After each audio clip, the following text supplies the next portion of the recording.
ठीक है, तो ये क्वेश्चन आपका आया था December 23 मॉर्निंग शिफ्ट के अंदर। अब देखो ना, ये कई बार आपको सिचुएशन देगा। अब ना तो यहाँ पे लैक ऑपरोन की बात हो रही है, ना ट्रिप्टोफैन ऑपरोन की बात हो रही है। उसने हमें एक सिचुएशन दिया है और उसके अकॉर्डिंग हमें आंसर करना है। अब उसने देखो क्या क्वेश्चन दिया है। A new strain of bacteria was created by introducing an artificial operon। हमने एक आर्टिफिशियल ऑपरन डाला to allow bacterial cells to grow in the presence of iron, कि आयरन की प्रेजेंस में बैक्टीरियल सेल्स ग्रो करें।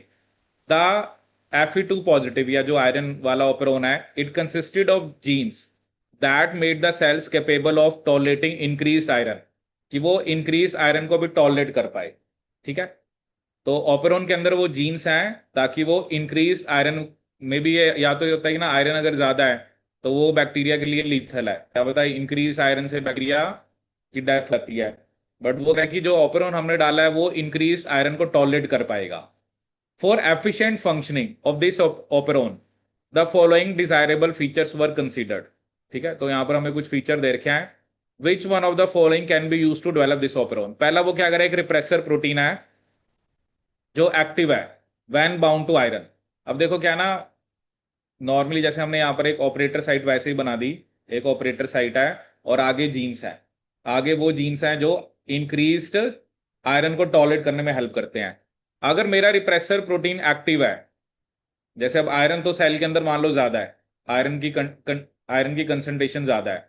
अब रिप्रेसर प्रोटीन वो कह रहा है एक्टिव है। एक्टिव का मतलब क्या है, वो जाके बाइंड करेगा ऑपरेटर पे। अगर वो ऑपरेटर पे जाके लग गया फिर तो ट्रांसक्रिप्शन होगी नहीं, क्योंकि ये जो जीन्स के प्रोडक्ट हैं ये आयरन को टॉलरेट करने में उसको हेल्प कर रहे हैं। तो ये जो जीन के प्रोडक्ट्स जो ऑपरॉन बनाएगा वो आयरन को टॉलरेट करने में बैक्टीरिया को हेल्प कर रहे हैं। अगर मेरा रिप्रेसर एक्टिव है और वो ऑपरेटर पे जाके लग गया तो आयरन टॉलरेट वाले जीन्स की तो ट्रांसक्रिप्शन होगी नहीं, तो फिर ये तो गलत है। तो ये तो गलत है। दूसरा उसने लिखा an activator protein which is active when not bound to iron. अब एक्टिवेटर का काम तो क्या कराना है, ट्रांसक्रिप्शन कराना है। लेकिन वो कह रहा है कि अब when not bound to iron, मतलब आयरन है नहीं फिर भी वो जाके ट्रांसक्रिप्शन कराई जा रहा है, तो वो भी गलत है। जब आयरन है ही नहीं सेल के पास, बैक्टीरिया के पास अगर इंक्रीज आयरन है ही नहीं, तब आपने क्यों ट्रांसक्रिप्शन करानी है, तो ये भी गलत है। फिर वो कह रहा है एक रिप्रेसर प्रोटीन जो इनएक्टिव हो जाए आयरन बाउंड से, मतलब जब उसके ऊपर आयरन लग गया तो वो ऑपरेटर पे लगेगा नहीं, और जब वो रिप्रेसर ऑपरेटर पे लगेगा नहीं तो आयरन को टॉलरेट करने के लिए जो जीन्स हैं उनकी ट्रांसक्रिप्शन होगी। तो ये आपका क्या होना चाहिए, करेक्ट। और कह रहा है कि repressor protein which is active constitutively. अब कॉन्स्टिट्यूटिव एक्टिवली का क्या मतलब है, वो तो फिर हर टाइम ही एक तरह से ऑपरेटर पे ही लगा हुआ है, चाहे आयरन कम है चाहे ज्यादा है, फिर वो रेगुलेशन थोड़ा हुआ।